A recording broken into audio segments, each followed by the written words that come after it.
Bom, gente, vamos começando? Boa tarde a todos e a todas. Vamos dar prosseguimento à 7ª semana de Ciências Sociais. Vamos iniciar a mesa de homossociabilidade nas periferias de São Paulo e Rio de Janeiro. Primeiro eu tenho que dar alguns recados para vocês, é bem rapidinho.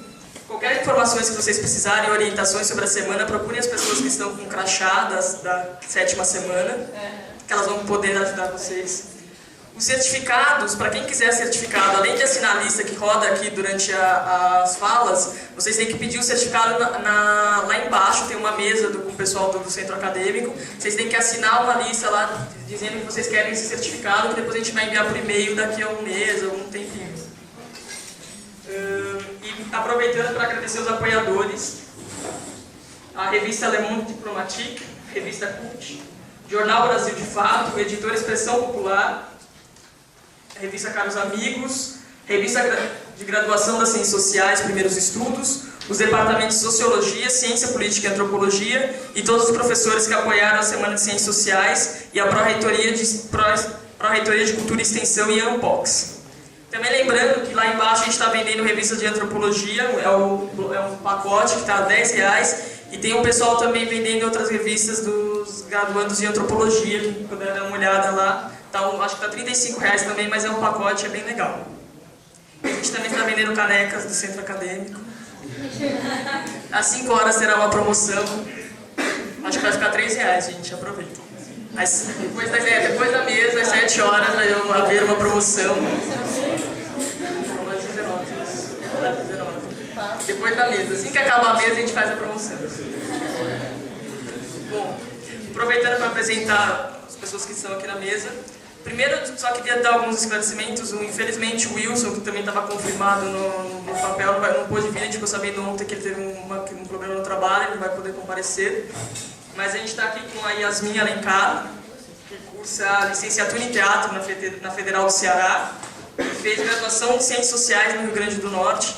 Também fez fases ainda, né? E era da LBL Ceará e agora se transferiu para a LBL, que é a Liga Brasileira de Lésbicas de São Paulo. É isso, né? Basicamente isso.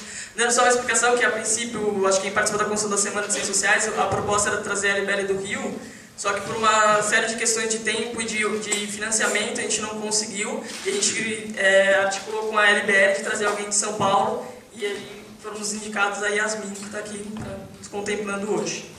Do meu outro lado eu estou com o Bruno, que fez graduação aqui nas Ciências Sociais, foi nosso colega de curso, e hoje faz mestrado na Unifesp.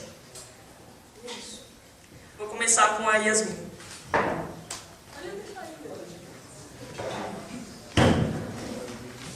Boa tarde.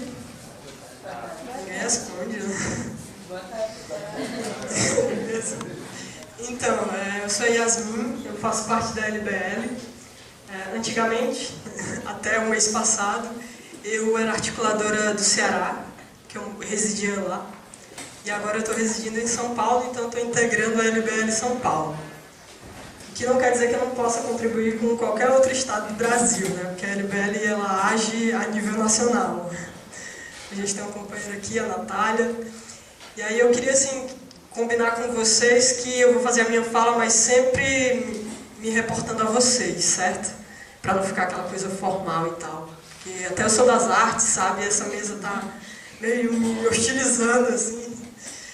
Então, eu sou artista, antes de qualquer coisa. E depois eu sou estudante de Ciências Sociais. Tem até um professor meu aí também, por aí. Então, e eu desenvolvi um projeto de pesquisa, de iniciação científica no Ceará, que chamava Sexualidades, Identidades e Cidadania. Uma perspectiva de violência social à população LGBT na sociedade contemporânea. Nessa pesquisa, a gente etnografou uma população LGBT de uma grande favela de lá, de Fortaleza.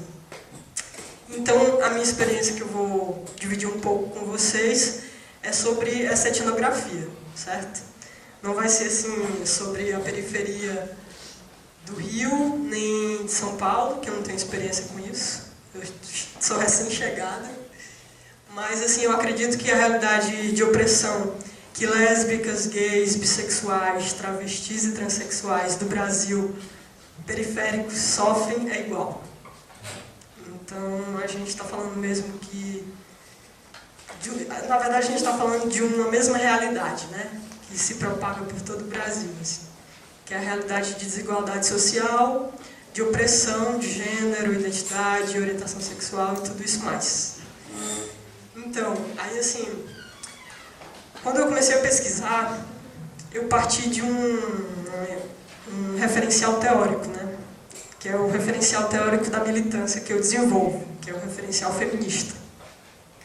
Eu não sei se aqui vocês já ouviram falar do feminismo a fundo, da Monique Wittig, de um termo chamado heterorrealidade, ou de uma palavra chamada heterossexualidade e outra chamada heterossexualidade obrigatória. Enfim, eu desdobrei toda a minha reflexão em torno desses LGBTs que eu etnografei, em torno desses conceitos. E aí esses conceitos foram meio que norteando o ponto de vista que eu partia, né? Então, eu parti principalmente de uma coisa que é chamada violência social. E aí a violência social contra lésbicas, gays, bissexuais, travestis e transexuais é uma violência específica, que a gente até nomeou no movimento. Chama homofobia, lesbofobia e transfobia. Não sei se vocês já ouviram falar também. Então, através da LBL eu desenvolvo a militância e eu tento atrelar esse estudo com a realidade que eu vivencio, né? A realidade que eu luto contra, que a gente luta contra na LBL. E aí, aproveitando a oportunidade, né, dia 25 de junho, vai estar acontecendo a caminhada lésbica de São Paulo. Eu milito como bissexual, mas a LBL também é composta de bissexuais, então não são lésbicas. Eu estava falando para Maraísa. Enfim, aí retomando o raciocínio. Durante essa etnografia, eu fiz uma pesquisa de campo lá no Lagamar. Lagamar é uma das maiores favelas que tem em Fortaleza, na grande capital do Ceará, né? E lá existe um grande índice de violência contra LGBTs. E eu pude constatar isso entrevistando as pessoas. Assim, geralmente essas pessoas estavam em barracos, convivendo com ratos, convivendo com alcoolismo, as travestis prostituindo para poder se alimentar, as lésbicas com a capa da masculinidade para se proteger dos homens. E dentre outras opressões eu pude constatar quando eu fui entrevistado. E aí durante essa entrevista eu fiquei tentando fazer uma ligação direta com o que as feministas, né, e outros autores também falavam sobre isso. E aí eu cheguei a algumas coisas. Cheguei inclusive a um livro que fala da legislação LGBT.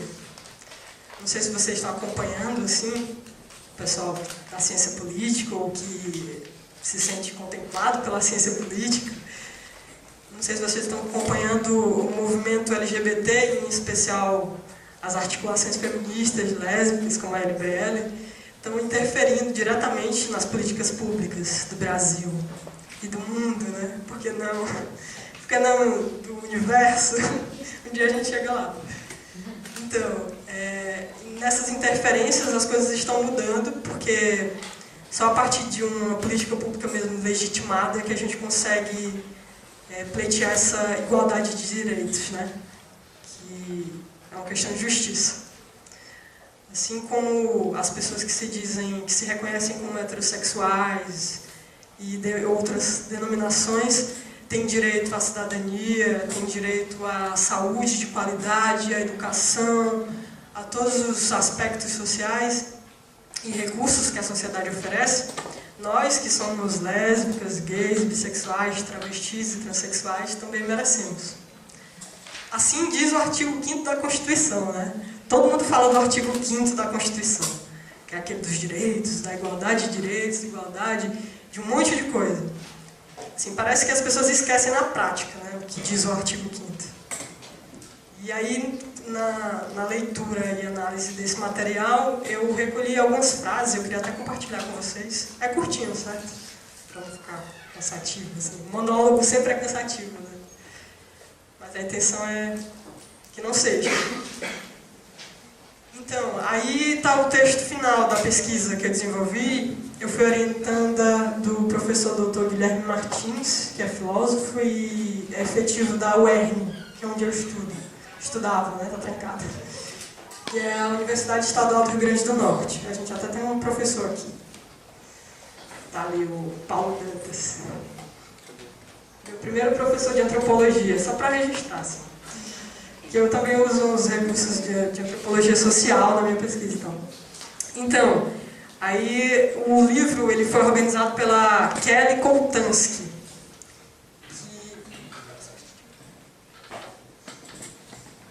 que desenvolveu uma sistematização sobre todas as leis orgânicas municipais e também as federais que foram consolidadas e que estão sendo consolidadas para os LGBTs, né?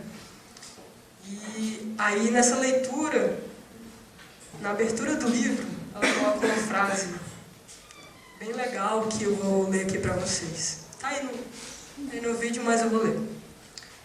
Lésbicas, gays, bissexuais, travestis e transexuais, transgêneros, rompem com o sistema dominante. Então, além das barreiras conceituais do que é sexo, identidade de gênero e orientação sexual, convidam a sociedade a uma visão mais ampla e diversa.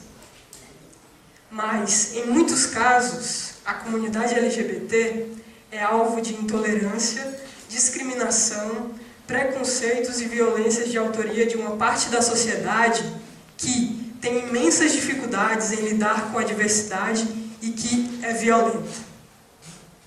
Então, essa é uma constatação, né? Não é nem mais uma reflexão. Infelizmente, a gente vê aí skinhead e outros opressores machucando e matando LGBTs em plena Avenida Paulista, né? E aí parece meio absurdo, mas é o que acontece. Eu fico às vezes assustada como bissexual porque é uma realidade que também me assambarca, né? Então dá um pouco de medo, assim. Mas enfim, ela dizendo isso traz pra gente uma condição de subjugo, né? Traz pra gente a ideia de que a Monique Wittig, a feminista, dizia que era a heterorrealidade.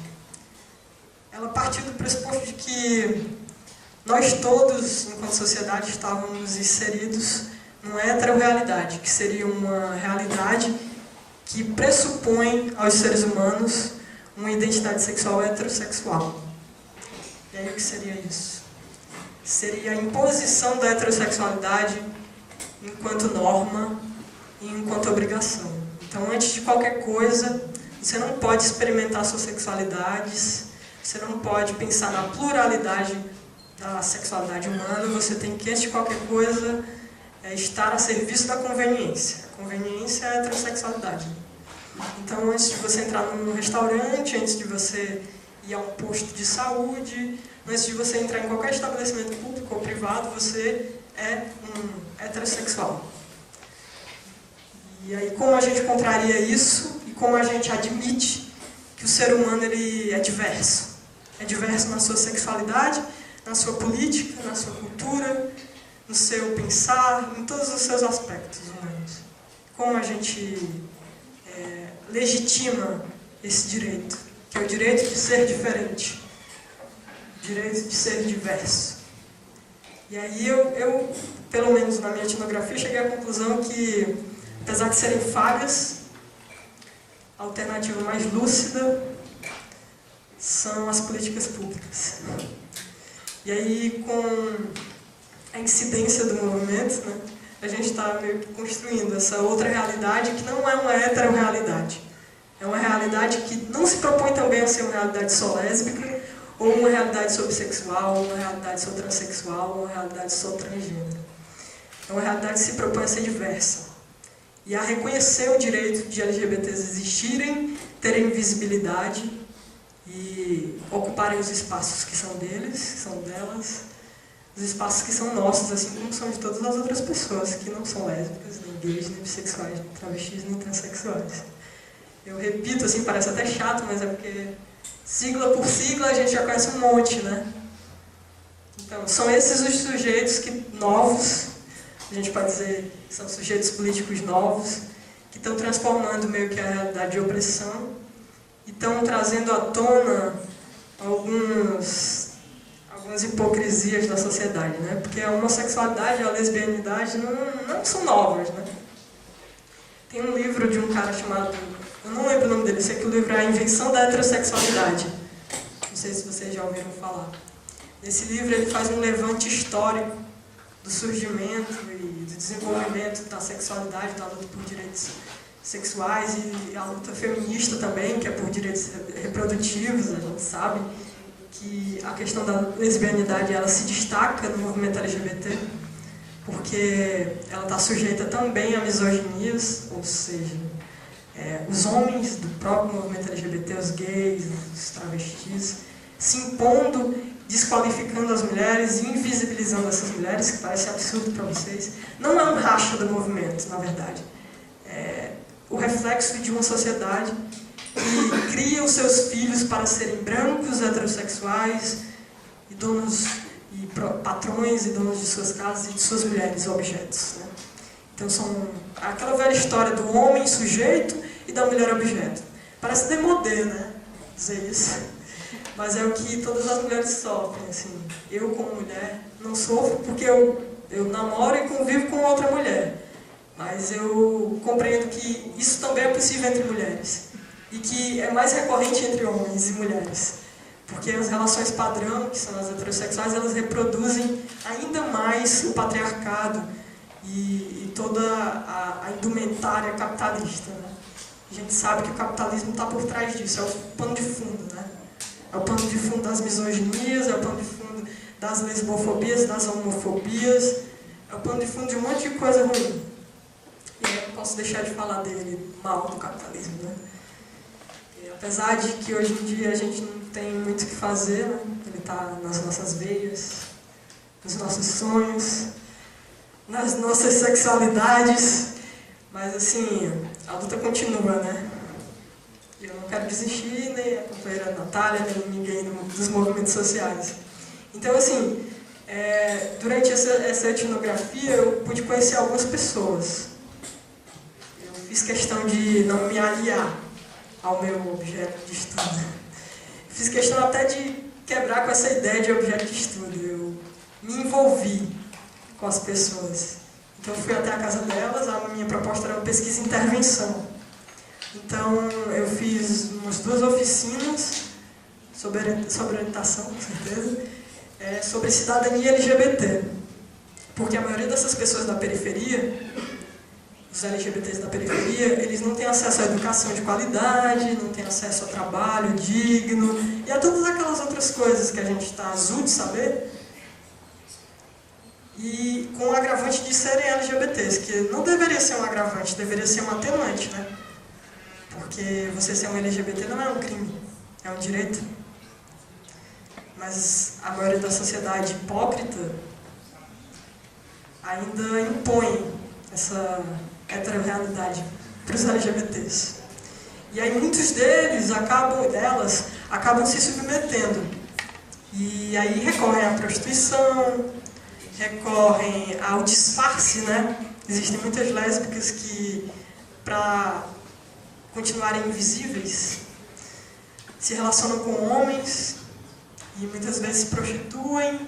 Foi o que eu pude perceber. Eu conheci uma lésbica lá do Grande Lagamar que se prostituía para sustentar ela e a companheira.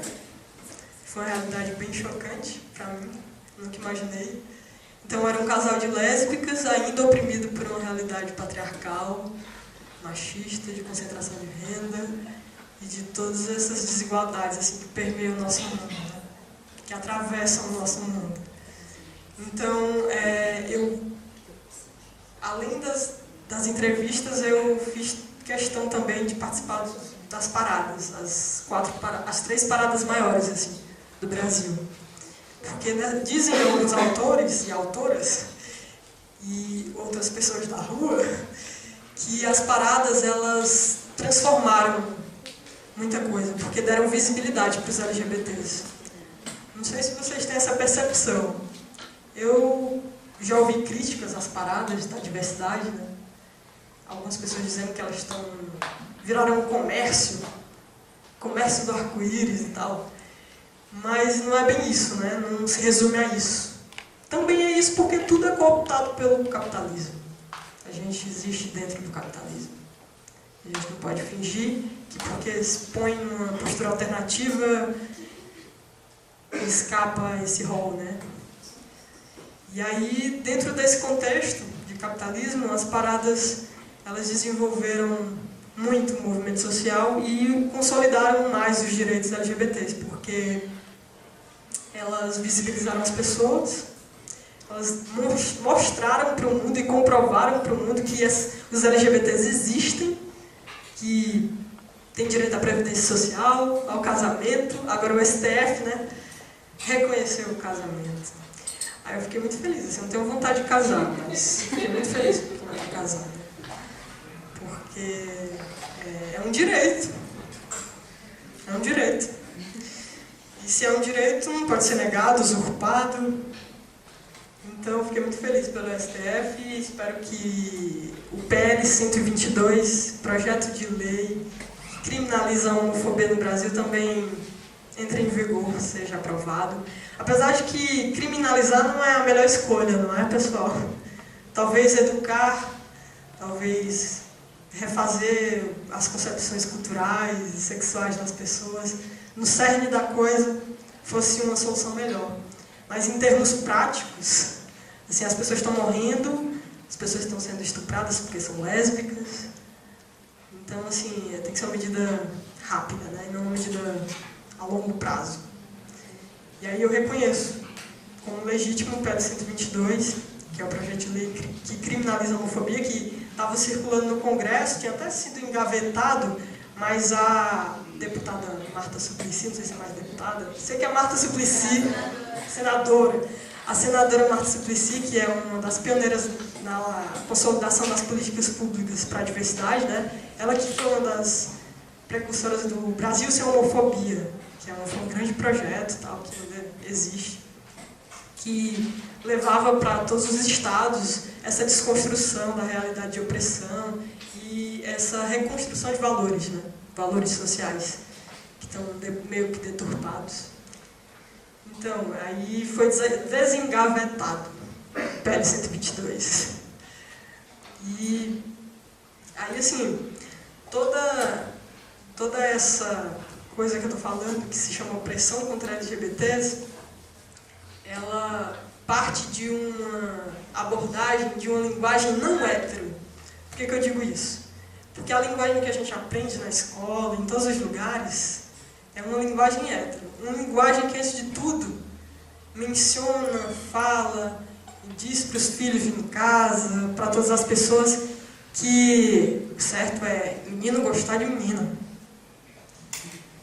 E que menina com menina, mulher com mulher é jacaré, homem com homem é lobisomem. E eu não vejo graça nessas piadas, porque essas piadas elas refletem o preconceito e a discriminação. E aí como a gente desconstrói isso, né? Isso perpassa o falar e o agir. Está interligado automaticamente na retomada de uma linguagem que não seja hétero, uma linguagem que talvez tenha sido adormecida e oprimida por uma heterossexualidade obrigatória, que se fez obrigatória, né? Poderia ter tomado outro rumo e ser apenas uma das expressões, assim como a lesbianidade e a homossexualidade são. Então, assim, só finalizando, eu fiz uma tempestade de ideias, né? A intenção era essa, era fazer a gente refletir para que a gente percebesse que tanto está sendo estudado no campo da história os LGBTs e essa homossociabilidade que envolve eles nas periferias e fora delas, como a gente poder também entender que isso é prático, isso é real e é vivenciado. Que essa conexão é direta, essa conexão entre a teoria e a prática. E a relação entre falar e fazer, né? A mediação do pensamento e o desenvolvimento da consciência social.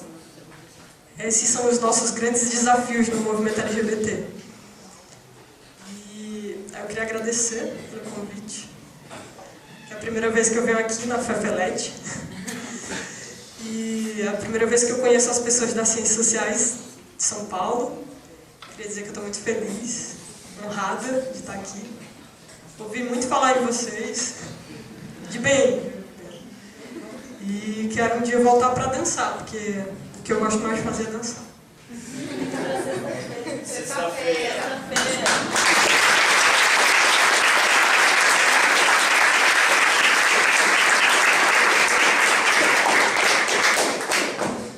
Obrigada, Yasmin. Vou passar agora para o Bruno, gente.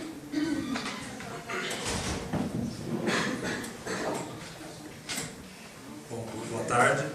Tá dando para ouvir direitinho?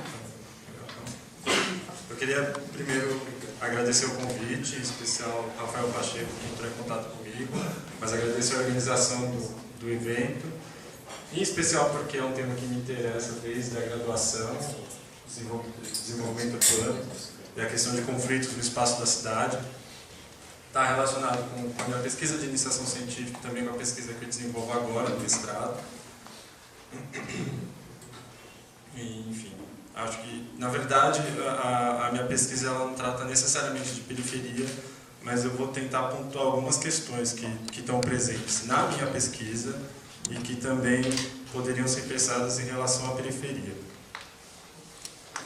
Bom, a Mara já me apresentou, né? Bruno Putinelli, mestrando do programa de pós-graduação em Ciências Sociais da Unifesp, novo ainda uma área a ser consolidada lá na Unifesp de Guarulhos.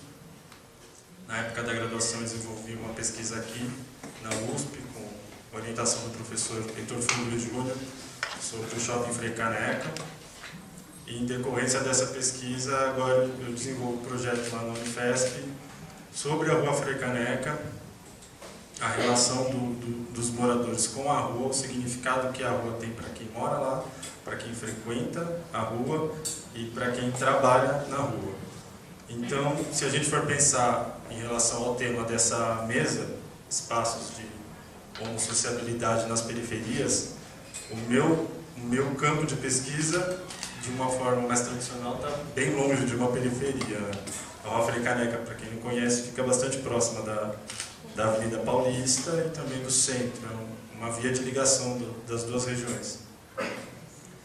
Mas talvez tenha algumas coisas que possam me ajudar a eu me aproximar desse tema, e em especial algumas leituras sobre periferia e cidade que também podem me ajudar aqui nessa mesa.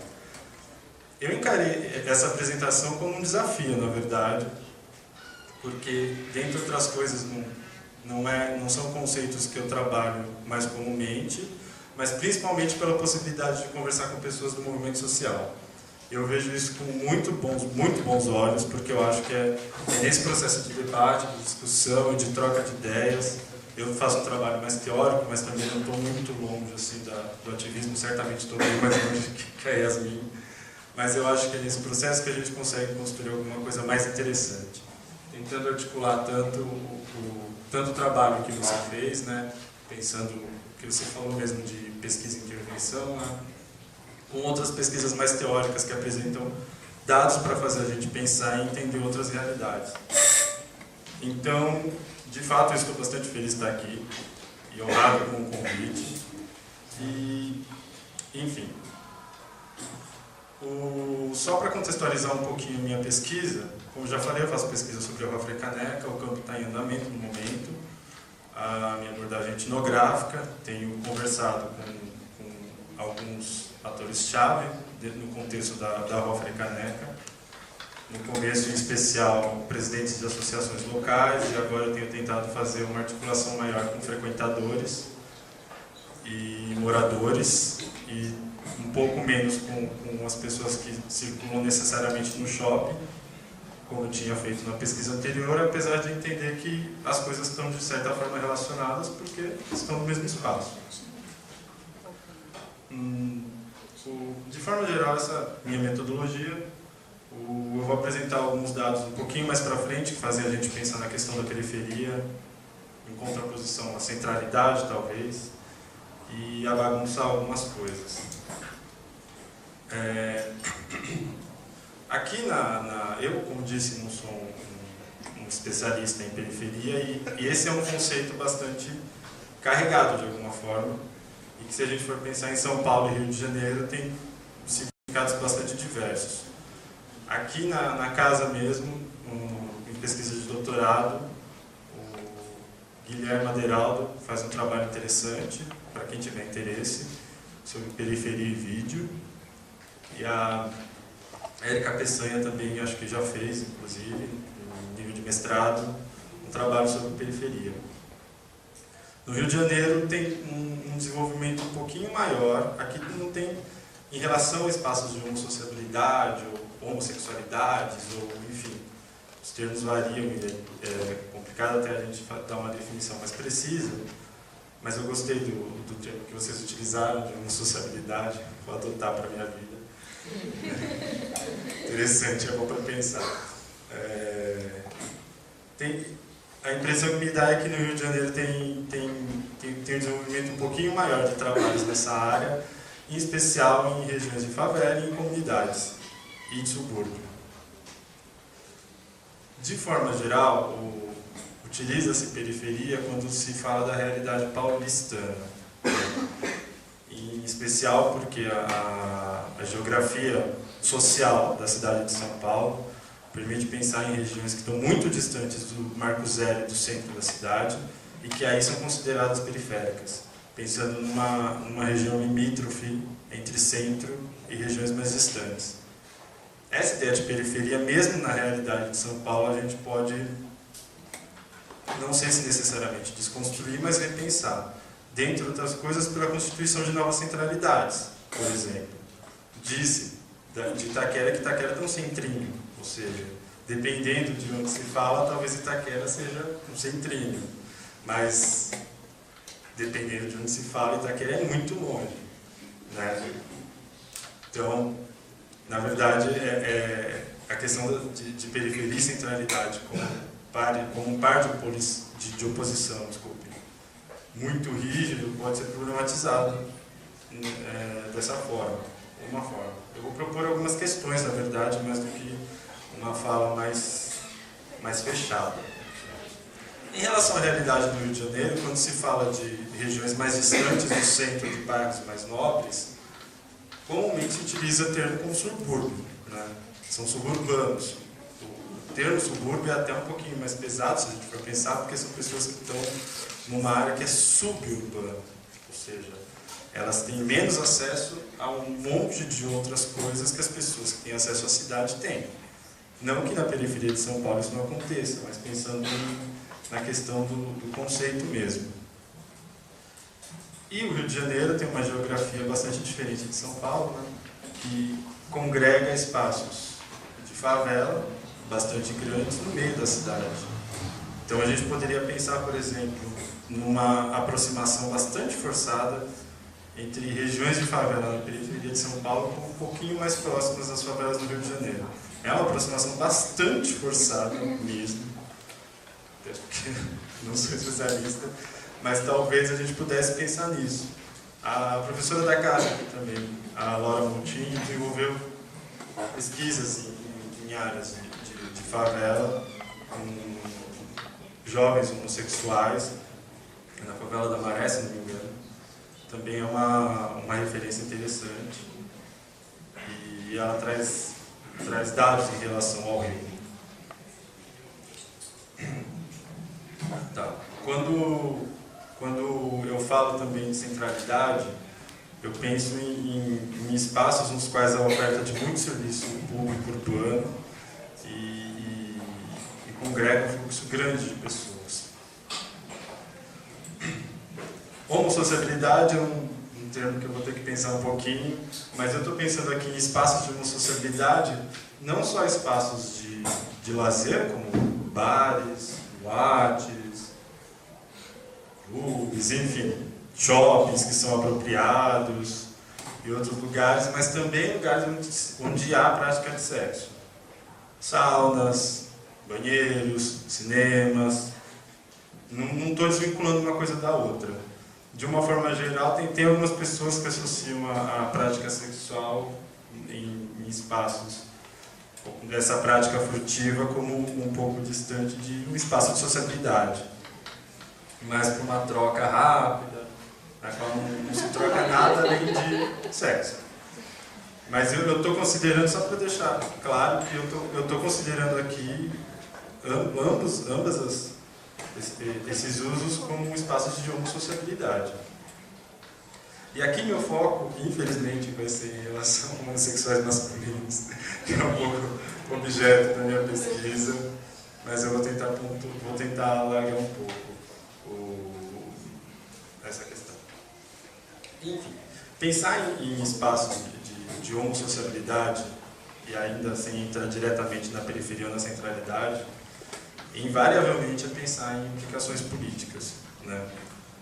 Entre outras coisas porque são espaços que congregam em algum nível visibilidade, né? Não só para as pessoas que frequentam, mas também para as pessoas que não frequentam e reconhecem. Nem todos são reconhecidos como espaços de homossociabilidade, mas principalmente bares e outros locais que têm uma frequência mais aberta são reconhecidos como espaços de visibilidade. Eu me refiro especialmente ao trabalho do Edward McRae, quando ele trata da questão do gueto como espaço de visibilidade e encontro, de 1983, e da Isadora Leis de França, quando ela trata de comércio, GLS, e movimento LGBT. Dentre outras coisas, esses espaços de homossociabilidade na cidade também podem ser pensados na chave de consumo específico e visibilidade, ou uma coisa não necessariamente ligada à outra, mas relacionadas, e de exclusão e apoderamento. Por que exclusão e apoderamento? Exclusão pode ser pensados, esses espaços, como espaços específicos para o uso de determinado público. Mas, ao mesmo tempo, se a gente for pensar um pouco, de apoderamento dos espaços da cidade. Indo um pouco agora para a periferia, e tratando já de alguns dados da minha própria pesquisa, tem dois pontos de vista que eu acho que são interessantes para pensar esses fluxos citadinos.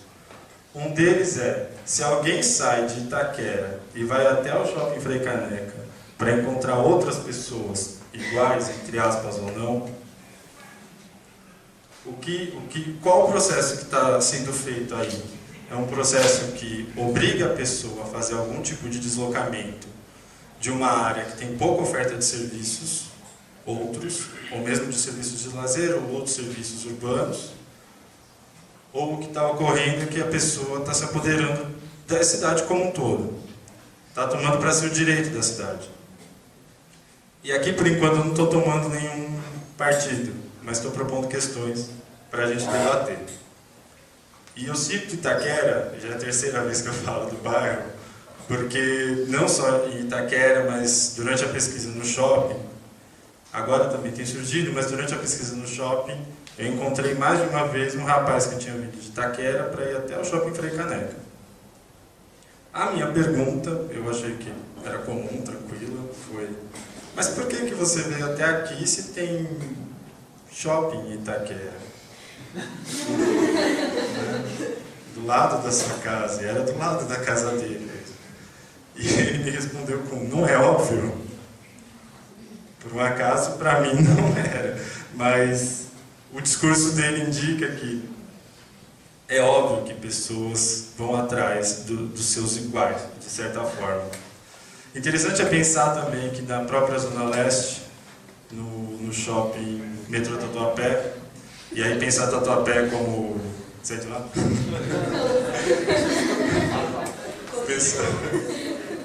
Pensar Tatuapé como periferia também é outra questão problemática, né? Não necessariamente. Muitas pessoas vão dizer que não é. ou que onde tem metrô não é periferia, né? Já se for em relação ao trem... Ah, se for gente diferenciada é outra questão. Muda um pouco, né? A gente tem que fazer churrasco. Aí, é interessante pensar que na própria Zona Leste tem o Shopping Metrô Tatuapé, que, até onde eu sei, não sei se isso ainda é assim, tem encontros às segundas-feiras no shopping. Ah, tem ainda.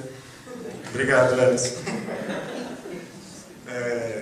No shopping, e isso no começo não se deu sem conflito, né? O interessante é pensar que é um espaço de consumo. O shopping é um espaço por excelência, um espaço de consumo, e as pessoas vão lá para se apropriar daquele espaço. Durante a minha pesquisa, eu conheci um rapaz de Suzano, militante, que propunha que a comunidade LGBT se apropriasse dos shopping centers.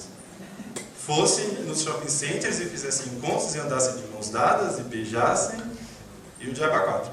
E isso pautado na lei estadual, que eu não vou lembrar o número agora,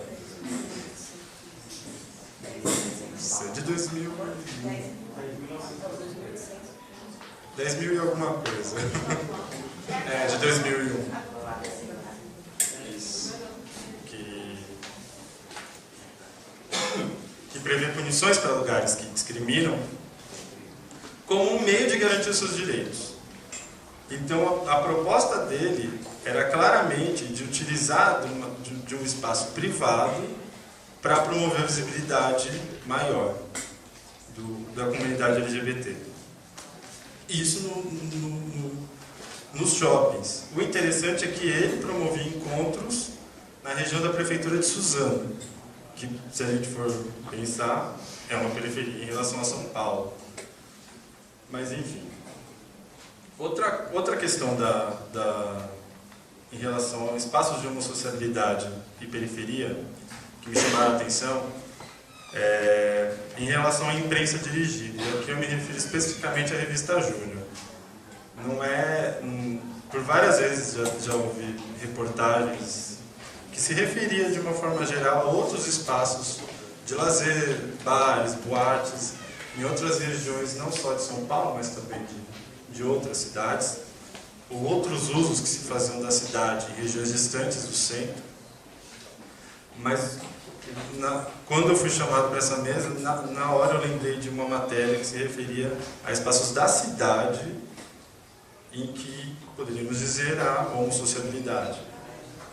Algumas boates, uma localizada na Avenida do Boi-Mirim, e bares. E para problematizar e até incomodar um pouco, o título da matéria era Exótico. E as referências principais eram em relação ao preço de entrada, a música que tocava e as pessoas que frequentavam. Para quem é antropólogo, é prato cheio uma matéria com esse título, né? Exótico. Alteridade total, é alguém que é muito diferente de você, né? Ele é exótico, você não precisa nem de um barquinho para ir até as Ilhas Trobriand. Mas para chegar até o Boi-Mirim.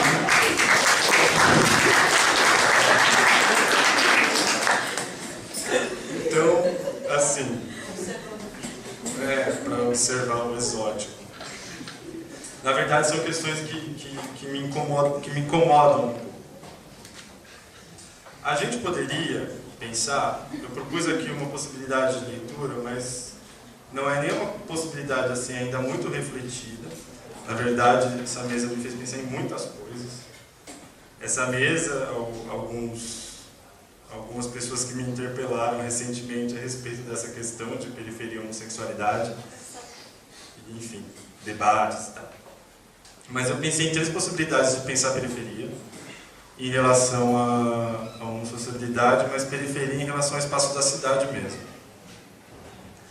Uma delas é pensar, e talvez aí esteja mais próximo da genealogia da palavra, que é a periferia como o espaço limite do centro. Periferia se refere na genealogia como espaço limite de uma circunferência, né? E aí, boa parte das pesquisas que se referem à periferia se referem a um espaço de segregação, falta, pobreza, exclusão e aproximam ela da definição de gueto, que é outra questão que surge bastante na minha pesquisa. Como a Yasmin mesmo falou, né, em relação à favela. Não sei, na verdade, como que é Fortaleza, né? A geografia da cidade é, mas... Enfim, em relação... Concentração de pessoas que estão excluídas socialmente. Ah, não, sim, mas eu digo assim, em relação a estar longe do centro. Sim, lá é diferente. Tá. Porque lá nada é muito longe. Tá. O processo histórico de São Paulo foi meio que expulsando os pobres para regiões mais longínquas, ainda que tenha que se lembrar que o centro da cidade está cheio de cortiços e favelas. Na Barra Funda tem favela, e na Barra Funda está bastante próximo do centro. Nas proximidades do Bom Retiro tem favela, a Luz está cheia de cortiço, a própria região da Luz está cheia de pessoas que têm falta, que são pobres, que são consideradas excluídas sociais. Mas a gente poderia pensar na periferia, então, e aqui aproximando talvez um pouco do urbanismo e da geografia social, como espaço limítrofe em relação ao centro da cidade. De uma forma geral, as cidades mais recentes, o centro é constituído como um espaço da urbe, o espaço da oferta de serviços, de escolas, de hospitais, de serviços de lazer e tal. E a periferia como espaço da falta da exclusão. E aqui o ponto principal é a falta, não necessariamente também o espaço geográfico. Uma outra possibilidade, uma segunda possibilidade de se pensar, é como espaço distante do centro mesmo.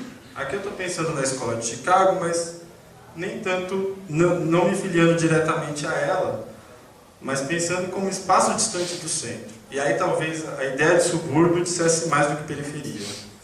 Porque um insight que me deu para pensar nessa fala em relação a São Paulo foi muitos pesquisadores se referem a Paraisópolis, por exemplo, ou provavelmente vão se referir a partir da fala dos nativos, imagina, como a favela como uma periferia. E ela fica do lado do Morumbi, mas o Morumbi é uma periferia. Se a gente for pensar estritamente num espaço distante do centro, a gente vai ter que colocar o Morumbi como uma periferia. E acho que muita gente deve estar pensando como é problemático isso, né? Uma outra possibilidade de pensar a periferia, e aí me agrada mais, é como uma zona simbólica de significado, mas que ainda assim tem possibilidade de fluxo. Essa zona simbólica de significado, e aí eu concordo com parte do que a Yasmin trouxe, e que eu apresentei na primeira possibilidade, tem a ver com o espaço de segregação e com estar longe da cidade, mas tem a ver também com como as pessoas se referem a esse espaço, né? Tanto quem mora como quem está fora. De uma forma geral, não são significados similares. Mas, quando eu penso em zona simbólica de significado, eu estou pensando também em possibilidade de fluxo. De uma forma geral, a periferia é pensada como o lugar da exclusão e que não tem possibilidade de fluxo. É um modo de ver, um modo válido, eu imagino, mas do meu ponto de vista, a partir da minha pesquisa, eu acho que tem outras questões que problematizam isso. E a gente poderia então pensar a periferia como uma relação, não necessariamente como um espaço que está excluído do resto da cidade. Ele está distante, ele tem pouca oferta, ele é um espaço de exclusão, mas as pessoas não necessariamente estão inseridas somente e apenas nesse espaço.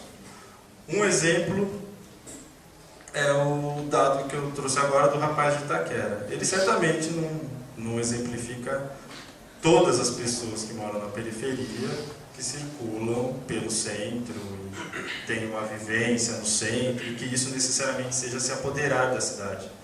Mas indica ao menos que há pessoas que não se restringem somente à região da cidade onde mora, que é considerada periférica.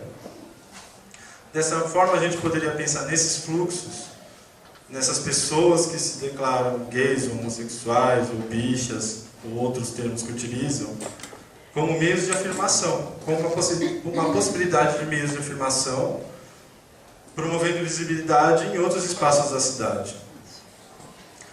Não à toa, a Parada do Orgulho LGBT de São Paulo ocorre na Avenida Paulista, né? A Avenida Paulista, se a gente for pensar em centralidades, é uma das principais centralidades da cidade. E não à toa também ela sai da Avenida Paulista e se dirige para a Praça da República. Lá é promovida a visibilidade, num dia específico, com milhões de pessoas. E aqui eu estou, de fato, fazendo provocações. Poderíamos pensar como meio de afirmação ou não isso? Ou como a periferia como espaço de exclusão tal que obriga as pessoas a se deslocarem pela cidade? Então, mais do que se deslocar para apoderamento da cidade, o que ocorreria é que o deslocamento se dá porque as pessoas não têm outra opção em relação a espaços de homossociabilidade. O que esse deslocamento, especificamente em espaços de lazer e de consumo, promove? São encontros, é visibilidade ou é algo fútil, hedonista e que se realiza naquele momento, mas não tem reverberação? O que talvez a gente poderia pensar são em periféricos no centro, ou tentar separar centro de outras centralidades. Como eu tinha dito, em relação a Itaquera, a gente pode pensar no bairro como periférico ou no centrinho de Itaquera. Ou em relação a Boimirim, como uma grande periferia que não tem nada, ou na boate exótica que os moradores de Boimirim vão e se conhecem e promovem sociabilidade, encontros e podem pensar as suas próprias vidas e as outras. Agora, finalizando, eu ainda tenho 5 minutos, dá para falar bastante em 5 minutos. Retomando de novo o Edward McRae, o foco principal da pesquisa dele se dava justamente nisso. Os espaços de homossociabilidade na Praça da República promoviam a visibilidade. Enquanto muita gente se referia a esses espaços como um gueto no sentido pejorativo, no sentido de restrição, de circulação, de manutenção de certas pessoas homossexuais que tinham um certo tipo de modo de falar, de se vestir ou de agir num determinado espaço, ele via nessa localidade uma possibilidade de visibilidade política e de repensar as relações na cidade. Finalizando mesmo, espero ter contribuído de fato para a discussão, e o que eu observo da realidade de pesquisa de uma forma geral é que esse é um tema que ainda tem muito a ser aprofundado, né? É uma área de pesquisa que eu não vejo muito desenvolvimento, em especial em São Paulo. Tem algumas coisas no Rio, mas, como eu tinha dito, pensar a periferia no Rio é meio complicado, a não ser que a gente pense na periferia como um conceito relacional. Porque as pessoas se referem ao Rio, ou de forma geral, né? Também não vou ser rígido, ou a favela e comunidade, ou a subúrbio. O próprio subúrbio do Rio tem espaços que são apoderados por homossexuais, mas do meu ponto de vista, essa é uma área que ainda tem muito chão ainda e tem muito a ser aprofundada, e eu acho que está mais do que na hora da gente começar a pensar em outros espaços da cidade e nas relações que pessoas LGBTs têm com a cidade, com as regiões de onde vêm, aonde moram e como elas entendem morar ou não distante do centro. Obrigado.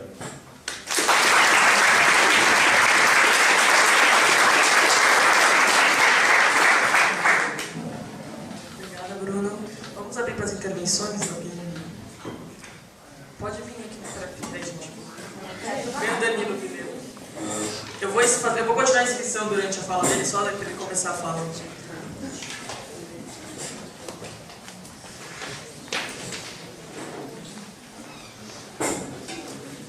Gente, mantém a mão levantada, eu estou ok quando...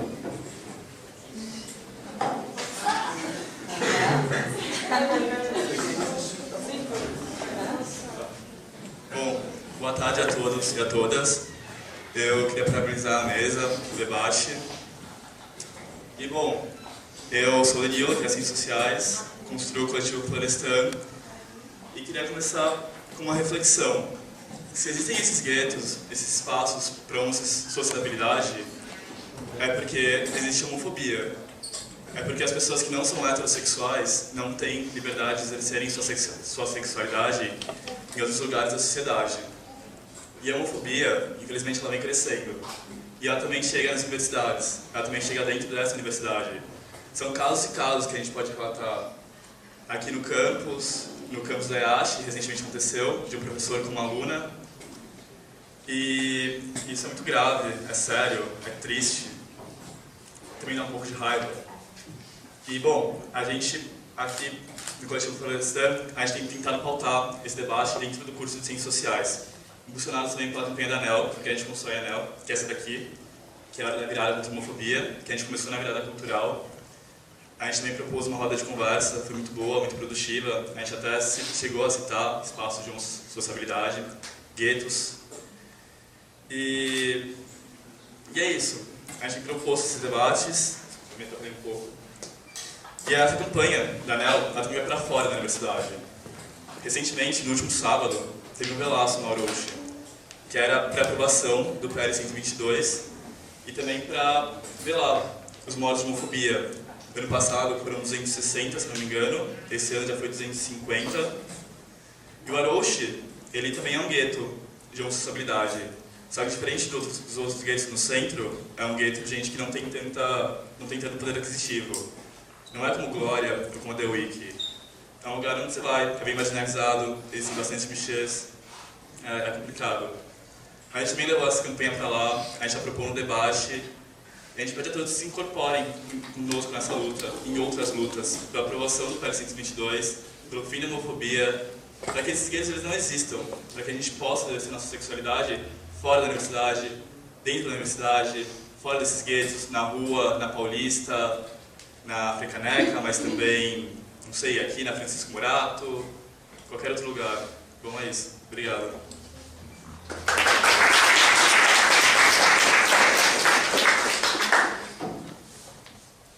Gente, só duas coisas. Como tem 10 pessoas inscritas, eu vou encerrar as inscrições para a gente poder depois voltar para os debatedores. E se houver necessidade, depois a gente reabre as inscrições, tá ok? E as falas são de 2 minutos, eu tinha esquecido de avisar, desculpa. Bárbara e depois Natália. Bárbara, eu?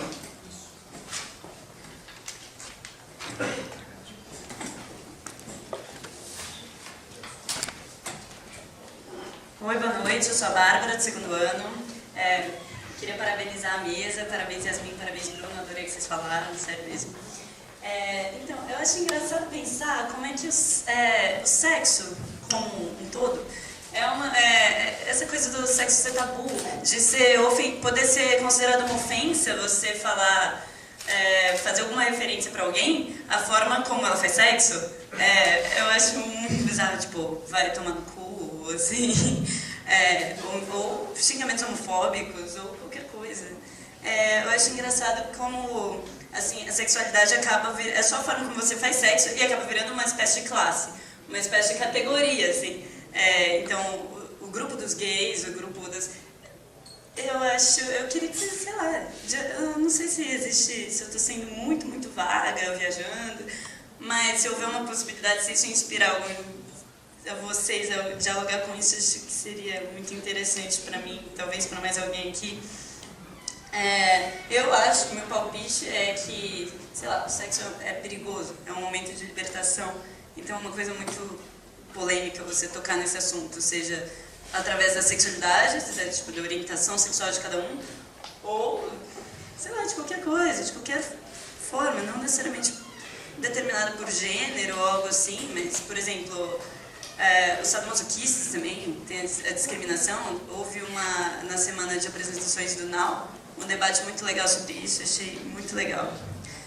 É isso, eu queria reivindicar aqui que eu acho que assim, a diversidade, a gente aprende que tem que... A gente ainda aprende, pelo menos eu vejo muito isso, que a gente tem que respeitar a diversidade, que a gente tem que ser tolerante à diversidade, que a gente tem que suportar a diversidade. Eu acho isso esquisito. A diversidade não é um problema com o qual a gente tem que aprender a lidar, a respeitar. A diversidade é uma maravilha. A diversidade é que possibilita a humanidade de descobrir novas coisas, novas possibilidades. É isso que faz de cada ser humano um ser único, que sempre vai ter algo a compartilhar, sempre vai ter algo a ensinar para qualquer outro, porque ele é único. Por quê? Porque a diversidade possibilita inúmeras coisas, inúmeras etnias, inúmeras orientações sexuais, inúmeras características que a gente quer colocar em caixinhas, né? Assim, etnia, sexualidade. E talvez essa classificação não seja tão necessária assim. Acho que é uma coisa muito a se questionar, a se pensar, repensar na nossa sociedade. E é só isso. Obrigada.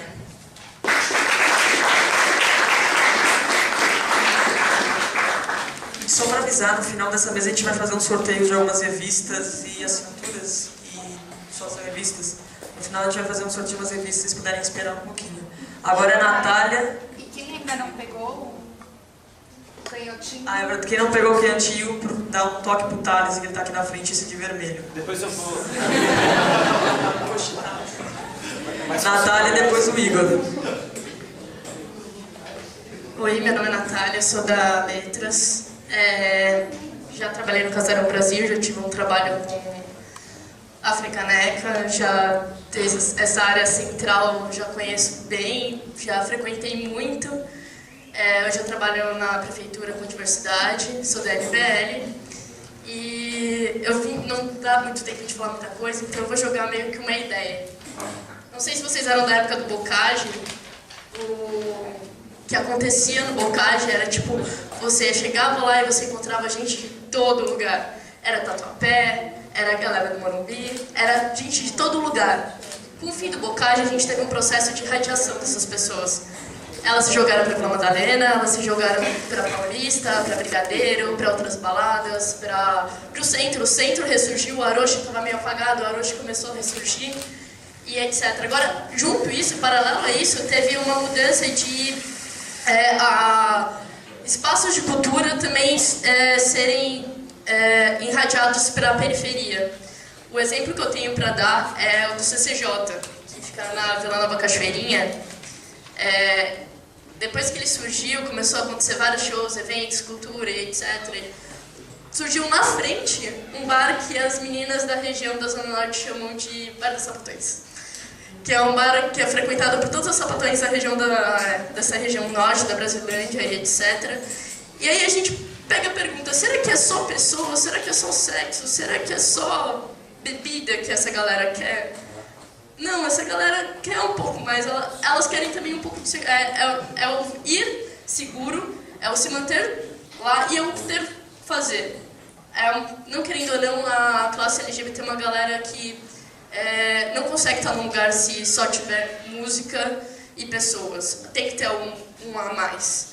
E essa irradiação de cultura para as periferias está transformando os espaços de convivência LGBT. É uma ideia para se pensar, etc. Não quero me estender. Só isso.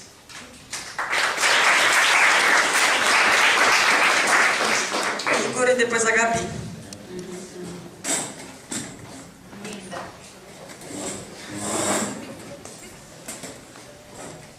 Olá, meu nome é Igor, sou aqui de Ciências Sociais, segundo ano.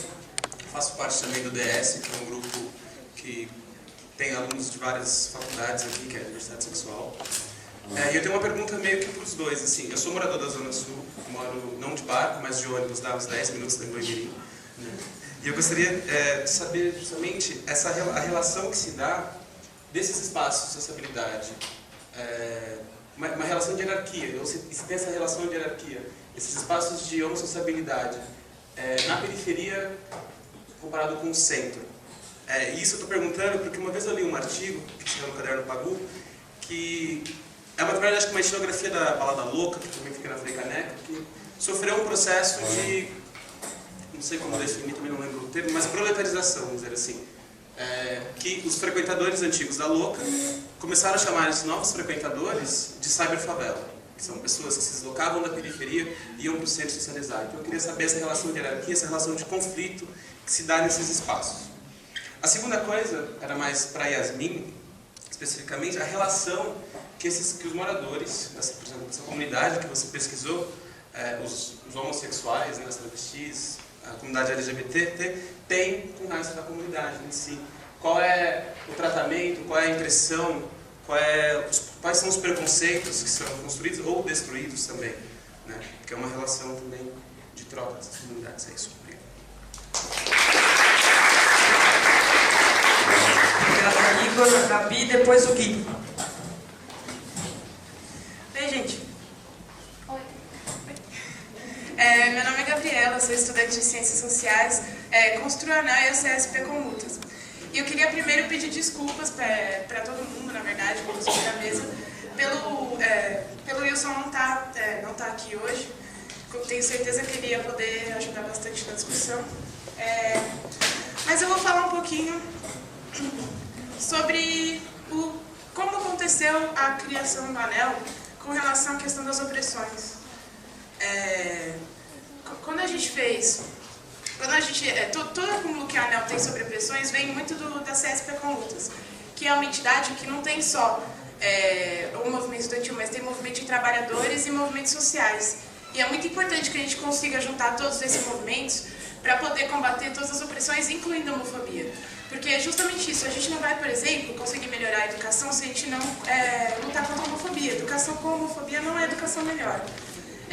A gente também não vai conseguir melhorar a saúde, porque os LGBT não têm um atendimento adequado, principalmente no atendimento público da saúde. Então existem questões importantes que a gente não pode esquecer de que junto com os trabalhadores e os movimentos sociais a gente consegue superar. Por quê? O motivo não é qualquer. Existe um motivo que é um elemento de classe. A diferença de classe, existe uma diferença também, tanto na questão da homofobia, até quanto na questão dos espaços de homossociabilidade. Por exemplo, um gay que é da classe burguesa, ele tem muito mais opções, por exemplo, de espaço de homossociabilidade do que um gay da classe trabalhadora. E aí, quando a gente fala em periferia, a gente fala essencialmente da classe trabalhadora. São aqueles que têm que se deslocar toda manhã, atravessar São Paulo, principalmente quando a gente fala em São Paulo, para conseguir chegar nos seus lugares de trabalho. E aí a gente percebe que a homofobia nos espaços da periferia reforça a questão da opressão, até porque a questão de gênero na periferia é muito mais demarcada, tem um papel muito importante. O homem cumpre o papel do macho, a mulher cumpre o papel da fêmea sutil. Então a gente traz a importância da gente poder lutar pelos espaços de homossociabilidade contra a homofobia em todo e qualquer espaço dos movimentos, justamente porque a gente não vai conseguir evoluir na sociedade enquanto ela não for livre da homofobia.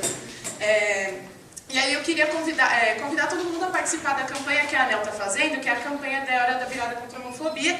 A gente passou esses adesivos aqui. E também queria convidar todo mundo no beijo. Aí é o beijaço que vai acontecer no dia 27, certo? Essa semana, sexta-feira, lá na praça da ETESP, fica perto do metrô Tiradentes. Obrigada, gente.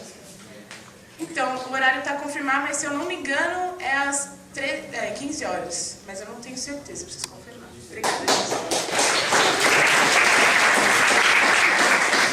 Agora é o Guilherme e depois o Léo. Oi, gente, boa noite. Eu sou o Guilherme, eu sou da juventude do PSTU e da Secretaria de LGBT do PSTU. Então, primeiro é parabenizar a mesa, porque eu acho muito legal essa ideia de trazer quem faz parte do movimento, quem tem uma produção em cima do assunto, para poder falar e refletir as questões que a gente vive hoje, estando por dentro disso daí e tudo mais. Mas eu queria falar um pouco da homofobia em geral. Para os LGBTs, o espaço de homossociabilidade é um só, é o gueto. Não tem outra possibilidade.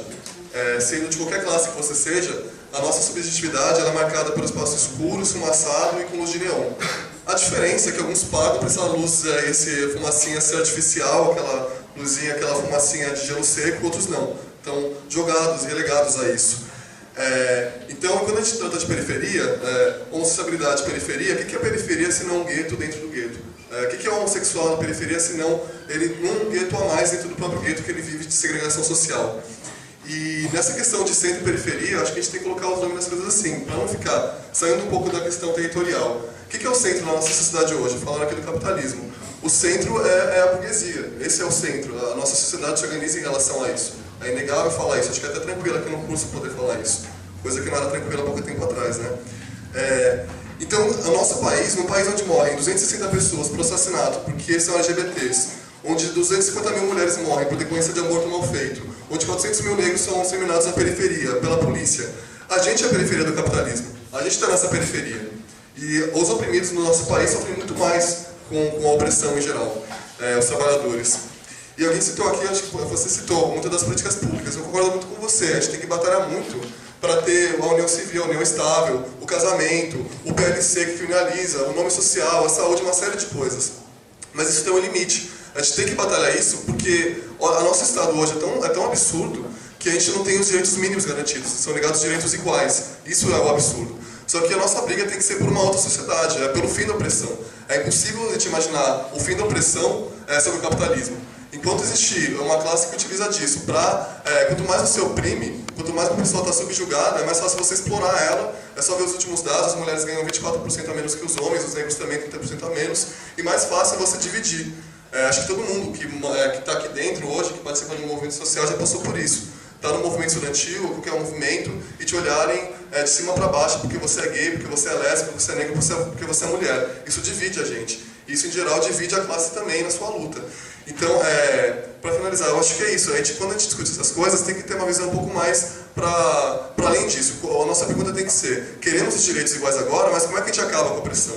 Como é que a gente acaba? Como é que vai ser o fim da opressão? Só é possível no fim desse Estado, só é possível com o fim do capitalismo. É isso que a gente tem que batalhar, é isso que a gente tem que fazer daqui para frente.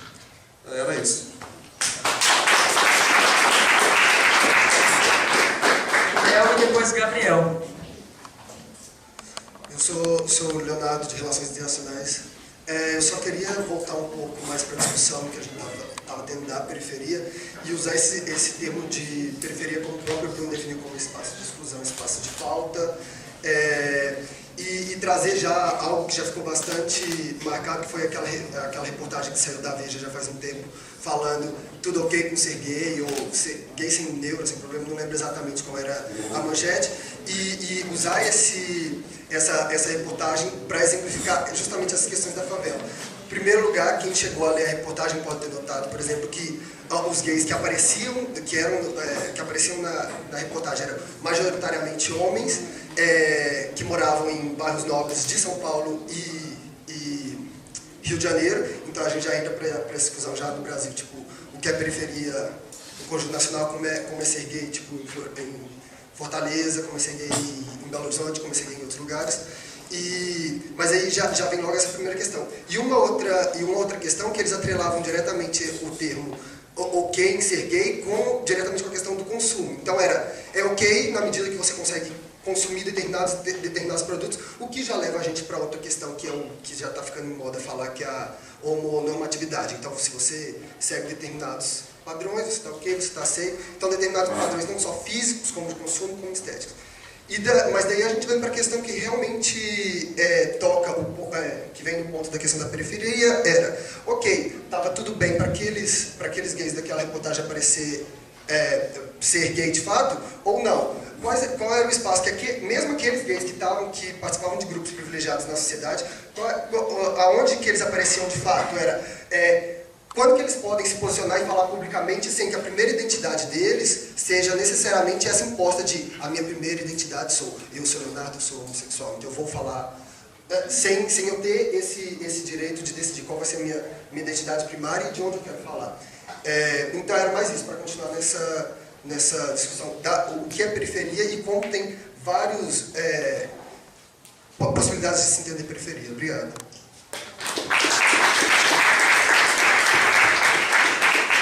Gabriel e depois o Rubens para finalizar.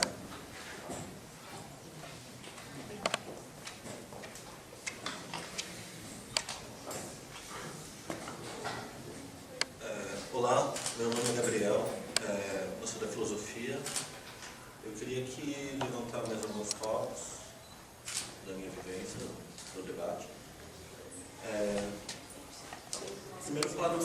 mais reticioso assim, da homossexualidade em si, um caráter que eu acho político, né? Porque o próprio fato de ser homossexual é um ataque à ordem vigente, né? Então, eu encaro, às vezes eu pensando na homossexualidade, eu não consigo afastá-la da política, até talvez por a minha iniciação política, assim, ter se dado com homossexuais e sempre ter sido muito próximo, apesar de eu nunca ter me envolvido no movimento homossexual. E estou nervoso. Os diferentes grupos de homossexuais que eu frequentei durante a minha vida tanto constante, e em especial um grupo que me chama muita atenção atualmente é de um grupo muito machista, extremamente machista, de homossexuais, e do próprio machismo dos homossexuais homens em relação aos homossexuais afeminados, e desses homossexuais assim, dos certos locais de encontro que me parecem hoje muito mais comuns do que eu jamais imaginava, certos pontos de encontro para sexo casual e apenas isto, que parece que haver em grande quantidade, em banheiros públicos, enfim. E isso lembra até muito aquele conto do Sartre, famoso, A Infância de um Chefe, em que ele conta, para quem não conhece, a história de um filho de um burguês, um futuro burguês, e que ele tem uma situação sexual, homossexual e tal, e ele se torna um fascista.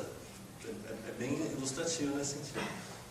E eu queria falar essencialmente isso, desse caráter que me parece intrínseco à homossexualidade político, né? Porque por mais que eu tenha encontrado muitos homossexuais completamente politizados, parece quase que somente por ser homossexual você tem uma reflexão diferenciada sobre a sociedade.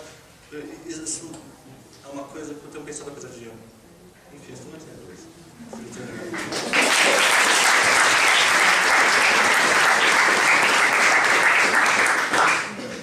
Agora é o Rubens, e depois tinha uma moça ali atrás que queria falar, eu acho que não tem problema, né, gente? E o André. Ela, ali. Não, vai ser o Rubens, depois pode ser o... Não, era ela e o... Ah, vocês vão levantar a mão também? André? Tá. E André.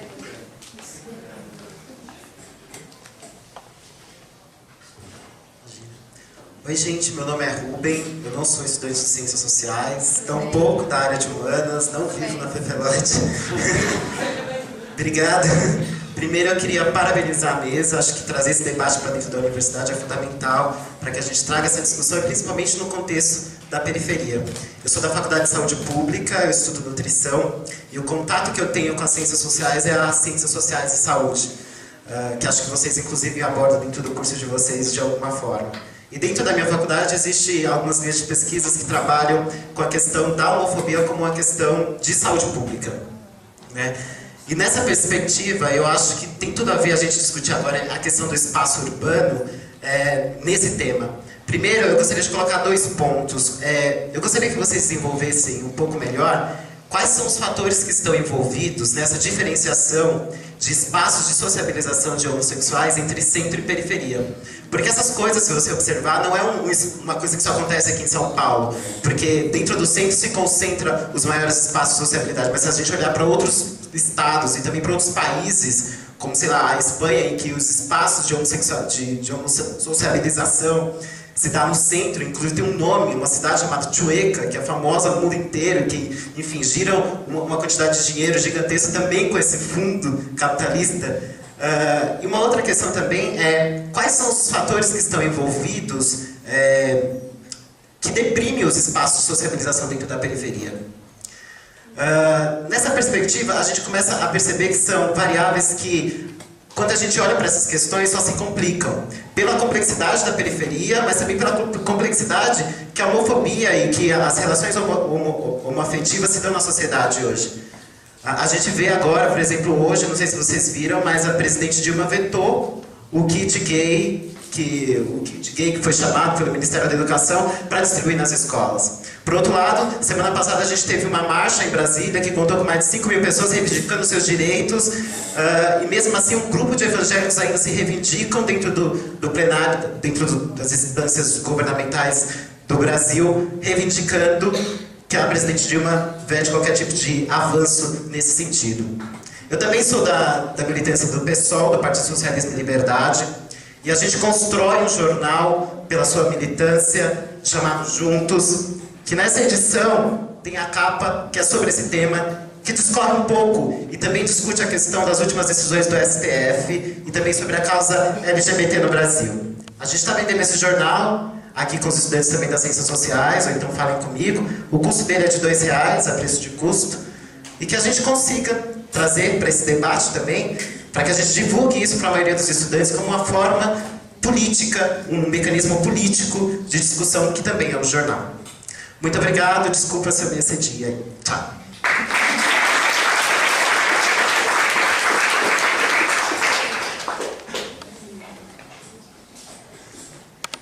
A minha questão vai direto para o Bruno.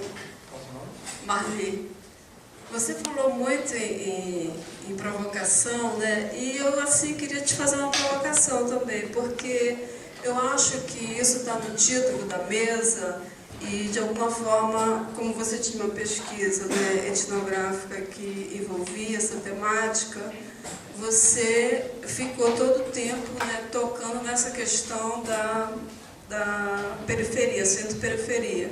E aqui, realmente, no título tem escrito espaços de homossociabilidade das periferias, né? Então, o que a gente percebe nisso, né? Que tem dois termos no título vinculados à questão geográfica, né? Porque o conceito de periferia é um conceito que vem da CEPAL, né? Do Fernando Henrique Cardoso, Enzo Taleto, da década de 60, né? E é um conceito que foi pensado para discutir, construir uma teoria, a teoria da dependência, para explicar um pouco essa relação de dominação dos países centrais para os países periféricos. Então, me parece assim, me dá uma inquietação, sabe? A gente usar esse conceito, que é um conceito que tem uma fundamentação geográfica, né, para tratar de um tema que diz respeito aos nossos afetos, né, às nossas relações, aos nossos sentimentos. Então, me parece uma coisa assim que não cabe, entendeu? Parece uma forçação de barra, como a gente diz.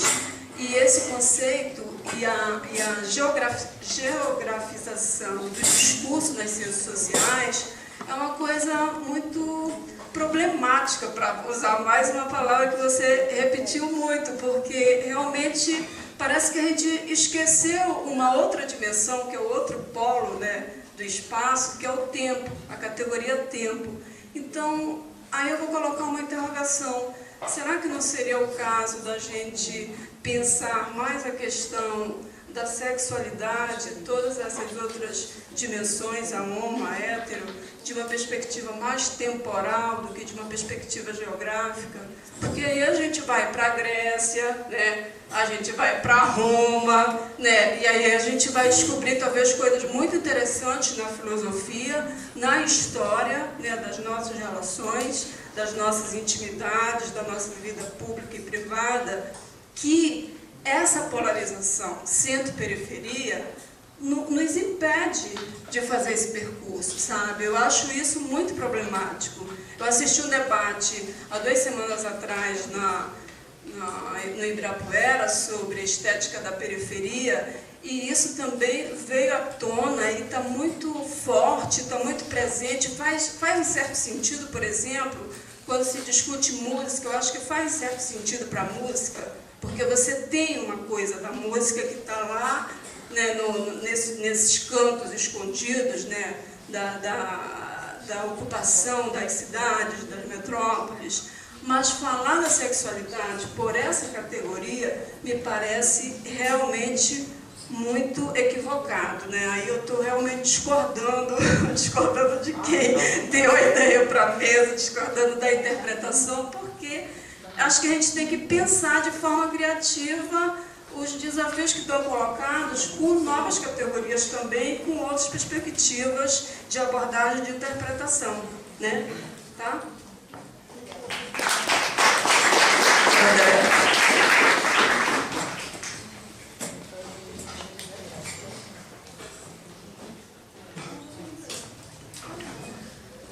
Meu nome é André Leal, eu sou estudante de Direito e, enfim, eu também, só para tentar, acho que resumir essa inquietude da maioria das pessoas, a minha primeira pergunta, na verdade, é como, em parte militante, tentar trabalhar com essa questão do conservadorismo que surge, que eu observo somente na minha faculdade de Direito, dos gays, enfim, das lésbicas, de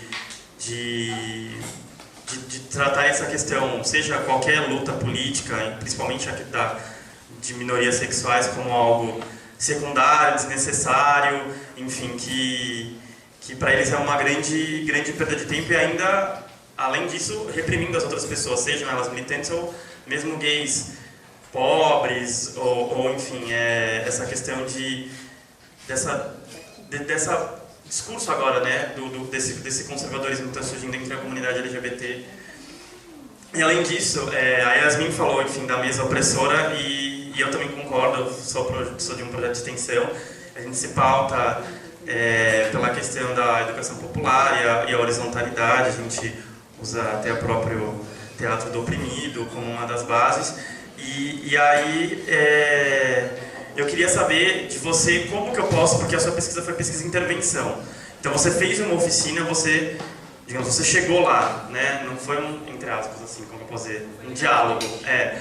Exatamente. E eu tenho um trabalho de extensão também em Paraisópolis, e assim, eu participo de um grupo de extensão, e eu queria saber como, que é difícil, né, você já chegar na periferia, né, e de forma horizontal, como você, então, chegar na população LGBT de forma não interventiva, né, sem essa iniciativa catequética de chegar lá e levar a luz do mundo para alguém, né. Então, eu acho que como tentar dialogar de forma a respeitar a autonomia dessa comunidade, enfim.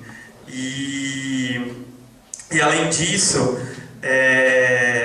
dessa questão também do mapa da homofobia que a CADES lançou, que apontou muita ocorrência de homofobia no centro da cidade de São Paulo. E aí eu queria só apontar para uma reflexão também de vocês, até que ponto isso não se deve, né, porque os gays da periferia estão indo no centro, ou até mesmo porque os gays da periferia não têm como denunciar eventualmente uma violência homofóbica que ocorra especificamente na periferia, né? Em relação a essa questão da sociabilidade da comunidade LGBT na periferia. Bom, enfim, acho que era isso mesmo, as minhas perguntas. Então, eu agradeço.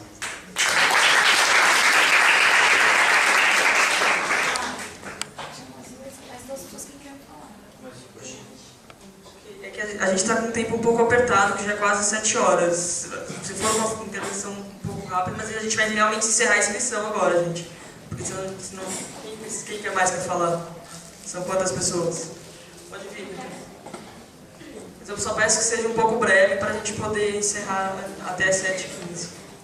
Obrigada.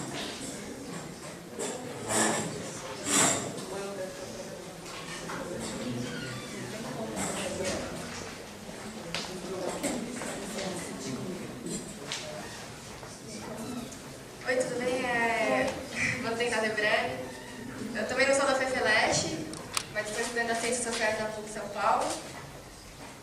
Aí, a minha questão, que eu pergunto para a mesa, na verdade, como essa heteronormatividade que a gente vê, assim, que a gente não enxerga, está no nosso consciente dentro da sociedade, ela pode estar entrando numa relação binária mesmo, como foi falado aqui, né? Do masculino versus do feminino. Como isso é recorrente na periferia de São Paulo, principalmente quando a gente vai... Esse tempo eu estava na periferia gente vê como existe esses personagens caricatos, né? Entre a feminina e a masculina, entre o gay e a bicha. E isso acho que é interessante quando é colocado aqui a questão do patriarcalismo, se somente a visibilidade seria necessário dentro do movimento gay. Ou de repente essa questão da divisão entre o dominante, o dominado e o oprimido e o opressor, né? Não, também seria necessário dentro desse movimento do que só uma visibilidade em locais públicos ou em locais privados, né? Porque primeiro que a maior parte dessa ocorrência de violência está em locais públicos e não em locais privados onde pessoas de mais baixa renda têm acesso a entrar numa sauna, num bar, né? Então eu queria colocar essa questão na mesa, na verdade. Obrigada.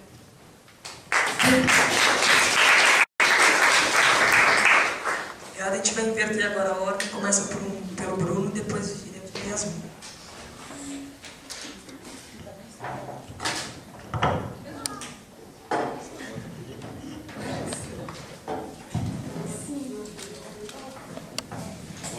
Vou tentar responder mais ou menos na ordem. Algumas das falas, na verdade, não são necessariamente perguntas, mas como trazem questões, então eu vou tentar fazer alguns comentários no que eu achar que pode ser interessante. Se alguém achar que eu não respondi a sua pergunta, pode reclamar. Quando o Danilo fala, e aí, como foi muita gente, eu não vou nem lembrar da cara de vocês, e nem necessariamente das palavras exatas, então, desculpe por isso. Quando fala de espaços de homossociabilidade e relaciona essencialmente com guetos, não foi só ele que falou isso, mas eu não vou recordar agora direto, eu discordaria dependendo de como a gente entende gueto. São espaços que excluem, são espaços que não permitem que outras pessoas circulam, ou que circunscrevam um certo grupo num certo espaço, não permitam que elas saiam, ou não sei. Guetos em que sentido? É espacial, social, enfim. Tem outras coisas que foram citadas, e aí eu acho que eu vou contemplar pelo menos umas 3 falas, que é um certo crescimento da homofobia no Brasil, né? A gente pode ver isso principalmente pelos levantamentos que o Grupo Gay da Bahia tem feito. Eu acho que é uma das iniciativas mais importantes que a gente tem no país, porque a gente não possui nenhum outro tipo de levantamento oficial, digamos assim, né? E tem que fazer tudo pelas beiradas. E é uma das iniciativas mais importantes que a gente tem aqui no país. A meu ver, e a última fala, para mim, responde parte disso, do que eu vou falar. A última fala acabou de falar, eu já esqueci. Do André. É isso? Não falou assim não. Não, a fala do André. Em relação ao mapa da homofobia no centro, a meu ver, esse crescimento se dá pela visibilidade. Se dá porque sabe-se onde as pessoas estão. É muito fácil você descobrir onde gays, ou lésbicas, ou travestis, ou transexuais se encontram. Isso está na internet, isso está divulgado. É muito simples você saber onde as pessoas estão. E se, por exemplo, no caso da minha pesquisa, tem uma rua que é definida como rua gay, é muito mais simples ainda, a meu ver. É um ponto de vista, não é nada fundamentado, mas para mim o crescimento está relacionado com o crescimento da visibilidade. Então, assim, é meio que uma reação a um processo que tem se dado nos últimos anos. Não sei até se a Yasmin concorda comigo, mas acho que ela vai poder também trazer coisas interessantes nesse sentido. Em relação à fala da Bárbara, quando você relaciona sexo e tabu, ofensa ao modo como uma pessoa faz sexo, do meu ponto de vista teórico e pessoal também,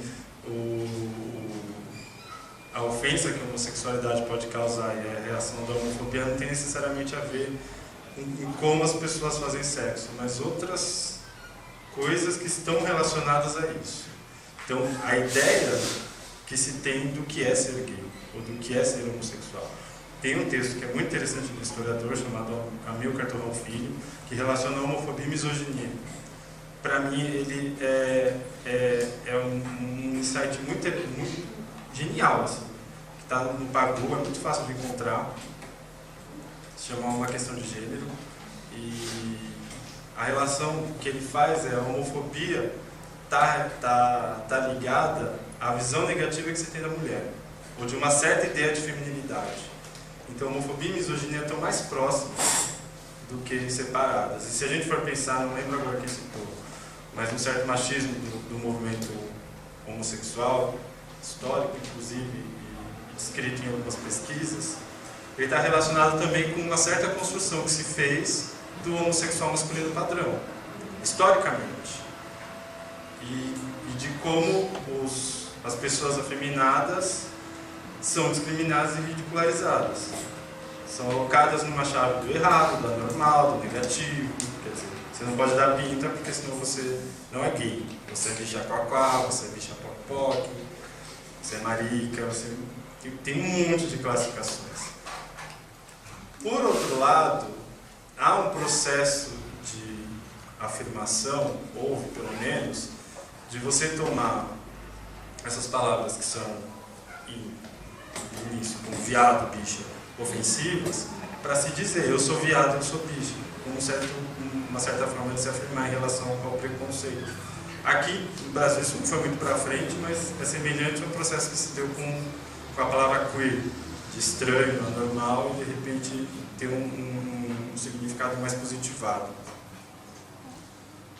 A Natália, acho que ela não está mais aqui, mas enfim, eu na verdade, assim, um comentário em relação ao bocage, que acho que o bocage que ela pegou não foi o que eu peguei, mas era um espaço interessante na Rua da Consolação dos Jardins, porque era o pedaço onde as pessoas que tinham dinheiro, inclusive estrangeiros, iam para bares, boates e tal. E o bocage era meio espaço onde quem não tinha dinheiro para pagar a cerveja, assim. Então, quando alguém fala, e aí eu já vou direto para o Yuri, quando ele fala na sua relação de hierarquia nesses espaços, é isso.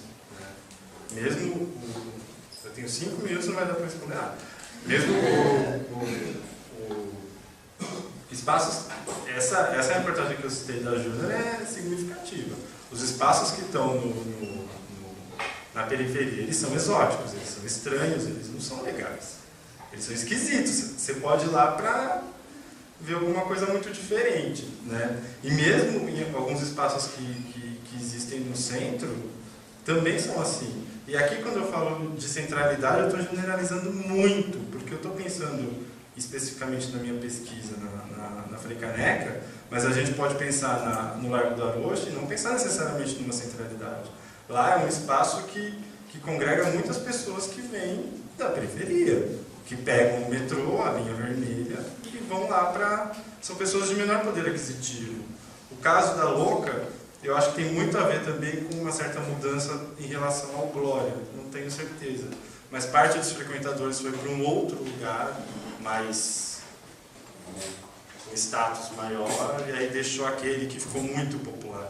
Teve uma certa época que a Louca ficou muito popular, entre aspas. Enchia até não poder mais, até hoje é assim. O que mais que eu poderia comentar aqui?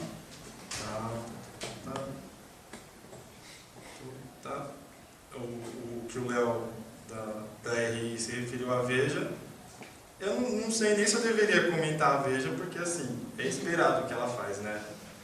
A matéria fala de gays e o que ela mostra são gays, como a gente entende no sentido mais comum da palavra, que são pessoas jovens, que têm bom poder aquisitivo, atléticas, moram em bairros bons e se preocupam unicamente com o direito ao consumo e a estética. Aonde elas aparecem de fato? Na Veja e na Loja, me parece. Eu estou aqui generalizando e é provável que essas pessoas tenham algum tipo de militância política. É muito provável, inclusive. Mas aonde elas vão aparecer de fato, se elas se restringirem a esses espaços? Não sei. Ainda assim, a gente poderia pensar que o fato dessas pessoas existirem e estarem lá consumindo é algo a ser levado em consideração. Eu concordo muito com o que foi dito em relação ao capitalismo, mas ainda assim eu acho que existir espaços de consumo e sociabilidade é importante para pensar a visibilidade. Não acho que a única coisa que se produz são questões negativas. E espero algumas discordâncias, porque é aí que a gente cria alguma coisa de fato. Em relação ao Gabriel, quando ele fala que o fato de ser homossexual ataque a ordem vigente, eu discordo um pouco. Não sei se isso necessariamente é um ataque. Até porque essencializa um pouco a homossexualidade, né? E aí, se a gente for pensar, tem formas e formas de ser homossexual e de viver a homossexualidade, se a gente for pensar numa questão mais cultural. Se a gente for pensar só em relação ao sexo homossexual, a gente vai resumir muito as coisas, porque tem pessoas que fazem sexo homossexual e não se dirão homossexuais, ou gays, ou bichos, ou o que quer que seja. Quando você fala também no aumento da pegação pública, isso é muito antigo, assim. A pegação em banheiros e espaços públicos é muito antigo, inclusive na cidade de São Paulo, na década de 20 e 30, na região do Vale do Anhangabaú. Mas uma coisa que eu lembrei na hora, são dois processos políticos que estão relacionados com a pegação em espaços públicos, que geralmente no Brasil são vistas de forma negativa, quando, de uma forma geral, quando a militância se refere à pegação, fala que as pessoas estão fazendo coisas erradas e que não tem espaços para elas viverem a sexualidade, elas têm que ficar indo em locais furtivos, e isso acaba indo para o lado da patologização da sexualidade. Um caso é no Parque da Holanda, onde havia sexo à noite, e não vou saber especificamente a cidade, mas a prefeitura entrou de acordo de que pelo menos se limpasse o lugar, e as camisinhas não ficassem lá. O outro caso é do Parque da Redenção em Porto Alegre. A prefeitura ameaçou de cercar o parque, o movimento gay, o movimento Nuances lá de Porto Alegre, fez uma pressão para que isso não fosse feito. O cercamento do parque era porque tinha pegação à noite. A discussão era, o que estava se fazendo era cercar um espaço da cidade que já tinha sido apropriado pelo público homossexual. Então, o que estava se fazendo era restringir o acesso desse público. Porque quem vai à noite no parque sabe o que tem lá. Não são as criancinhas que todo mundo fala por aí. Um exemplo bem mais próximo daqui é o Bosque da Física. Para quem não sabe, olha o caguetando da pegação. O Bosque da Física foi cercado, entre outras coisas, porque tinha pegação lá à noite. E é sempre aquele mesmo discurso que as crianças podem ver alguma coisa. Eu queria saber que criança vai no Bosque da Física à noite. De fato, mas o que eu vejo aqui é que tem muito pouca movimentação nesse sentido. É um espaço que foi apropriado, as pessoas cercaram, e o que se ouve é: ai, que pena, mas também se você fazer essas putarias lá, vai fazer putaria em um hotel. Tá, eu vou ser bem rapidinho, vou direto para a Marli, que fez uma provocação mais direta. Deixa eu ver.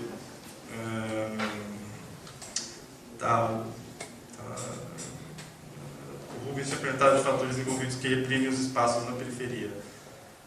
Eu, de fato, não saberia dizer, não é uma reflexão mais profunda que eu tenho em relação a isso, mas certamente o processo de exclusão, pobreza, e pensar mesmo a periferia, e aí eu já vou para a Marli, com um espaço que está distante de outros serviços, ajuda a ter isso que você chama de repressão. A Marli, quando ela fala da questão geográfica, e retorno do CEPAL, FHC e a dependência, não é nessa periferia que eu estou pensando, e um conceito não tem um significado único. Então, o significado que eu parto é o significado que os nativos dão. Certamente, o trabalho do Fernando Henrique Cardoso, da CEPAL, enfim, a questão da dependência e da desigualdade, é marcante nas ciências sociais, mas não é o meu ponto de partida teórico. Meu ponto de partida teórico é da antropologia urbana, e não que eu ignore a teoria produzida pela sociologia, em especial a sociologia da CEPAL e do Fernando Henrique, mas não é o meu ponto de partida, inclusive quando eu falo aqui em periferia. Eu não sei se você estava no começo, mas no começo eu já disse, inclusive, que eu não trabalho necessariamente em termos de periferia. O que eu poderia dizer em relação à periferia, são leituras que eu fiz, não é o foco da minha pesquisa, e se a gente fosse pensar em alguma posição geográfica, a minha pesquisa estaria mais relacionada a uma centralidade. E quando eu penso em periferia e centralidade, eu penso em relação, e não em locais que estão restringidos a uma localização geográfica. Quando se fala em periferia, inevitavelmente a gente pensa em locais que ficam longe do centro da cidade. Mas como eu tinha dito aqui, a gente poderia pensar, por exemplo, no centrinho de Itaquera como uma centralidade, não necessariamente como uma periferia.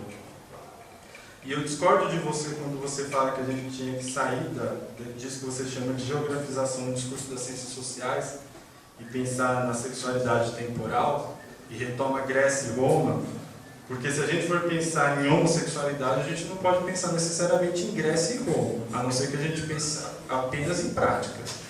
E aí a gente teria que contextualizar melhor isso.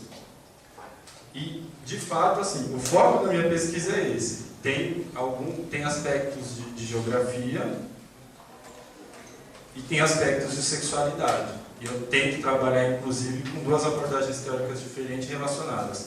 Porque, do meu ponto de vista teórico, o espaço não produz necessariamente sexualidade, a sexualidade não produz necessariamente espaço. Mas essas coisas estão relacionadas quando a gente pensa em pessoas que estão circulando numa determinada localidade. Se a gente pensa, inclusive, numa rua gay, essas coisas estão relacionadas sim. E se eu não pensar em espaço, aí eu vou estar sendo equivocado. Aí eu diria que eu estaria sendo equivocado. E eu vou discordar muito quando você fala que faz sentido para a música, porque aí eu estou pensando no tipo de música que se produz, no que se diz que é periferia, e aí a gente pode citar um monte de tipos de produção musical, como rap, como funk, carioca, como calypso, ou outras vertentes da música paraense, porque para mim o que eles fazem não depende do centro. Então, tá, vou concluir. Se a gente for pensar em periferia e dependência nesses termos que você coloca da definição do Fernando Henrique Cardoso, eu vou ter que pensar que os produtores de música de calypso ou de funk carioca são dependentes do centro. Eles não dependem. Muito do que eles produzem a gente não fica sabendo, se a gente for se colocar numa posição de centralidade. Eles produzem independente do centro. Se a gente for pensar nesses termos, eles não são uma periferia. Eles têm autonomia. É isso.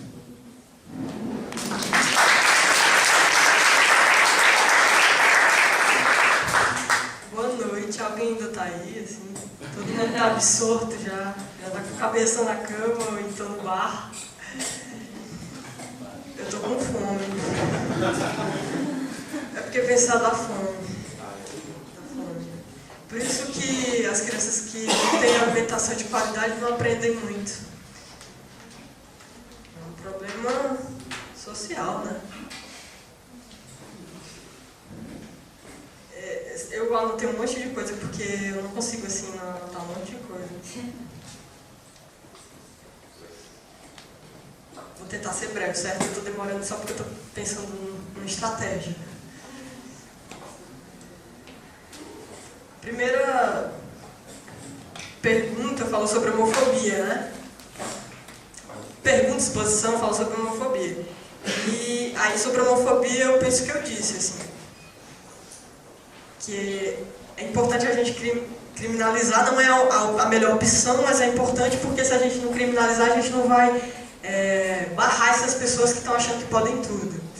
Que podem quebrar a lâmpada no olho de um homossexual, ou estuprar uma menina, como é o caso de uma adolescente que eu conheci no Ceará, que estava sendo atendida pela Secretaria de Políticas Públicas para a Diversidade do município, porque foi vítima de um traficante da região que mandava na história, e como ela era masculinizada e tinha um time de futebol, ele embebedou ela, atraiu as outras e levou ela para sair e estuprou, porque ela tinha que ser mulher.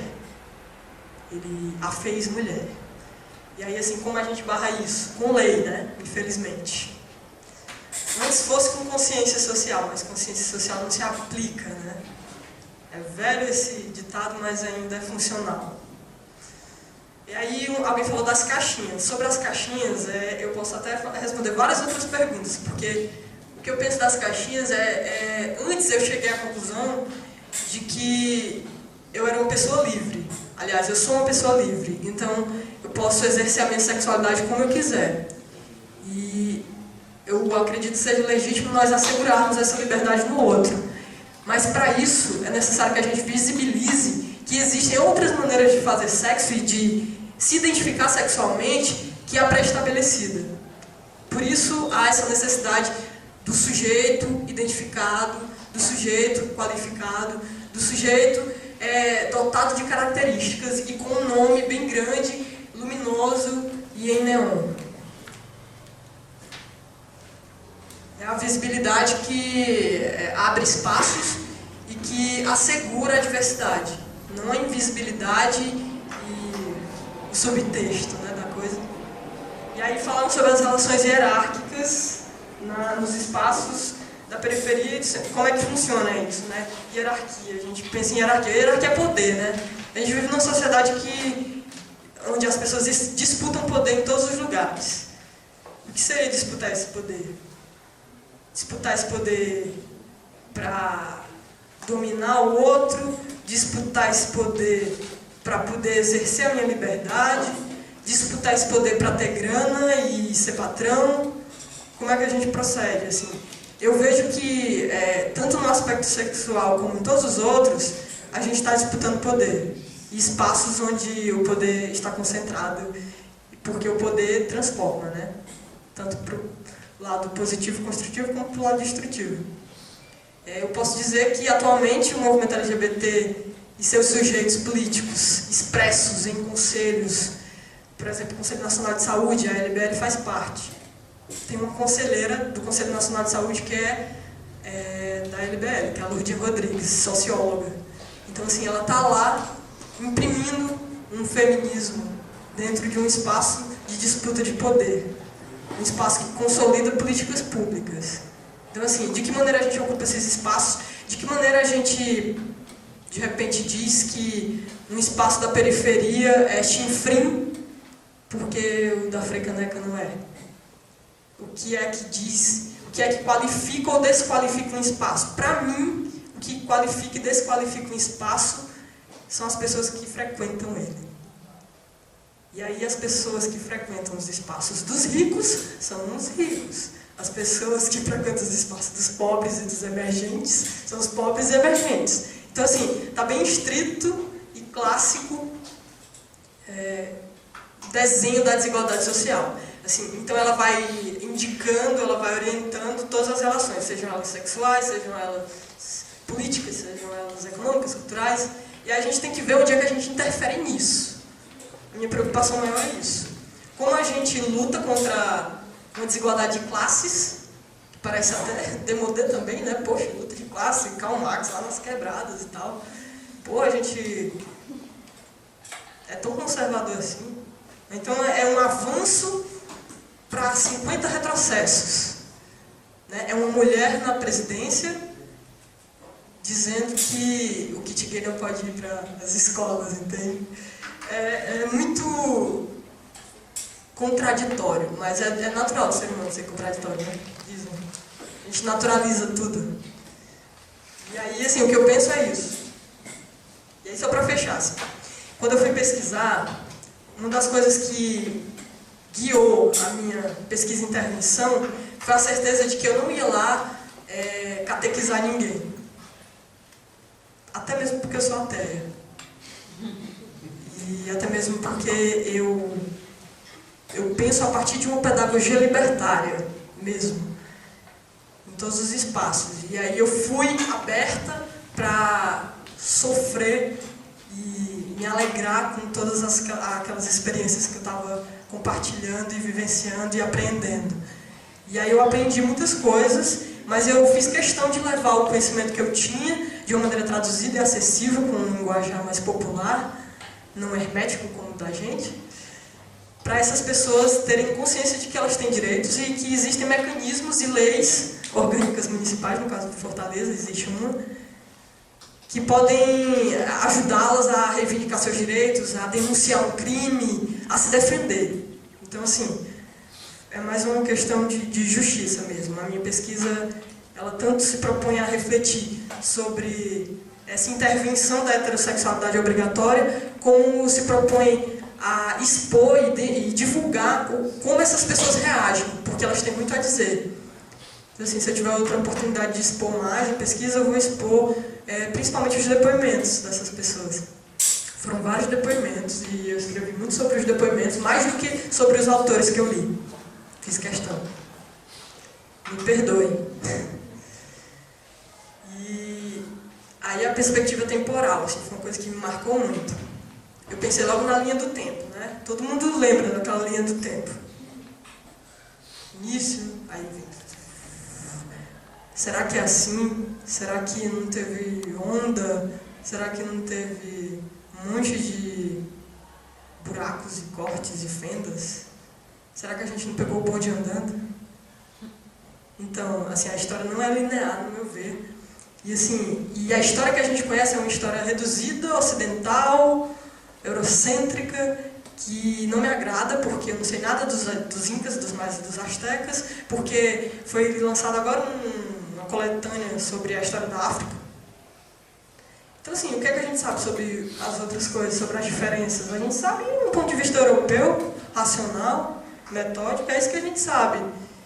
E aí, é só considerar o tempo? Não, o tempo é importante. O tempo, o espaço, tudo junto. Porque a gente não precisa se fragmentar tanto. Quem convenceu a gente para se fragmentar assim foi o capitalismo, né? Ele adora fragmentos. É assim que ele se consolida. Então, eu tô com fome. Muito obrigada, viu? Boa noite para todo mundo.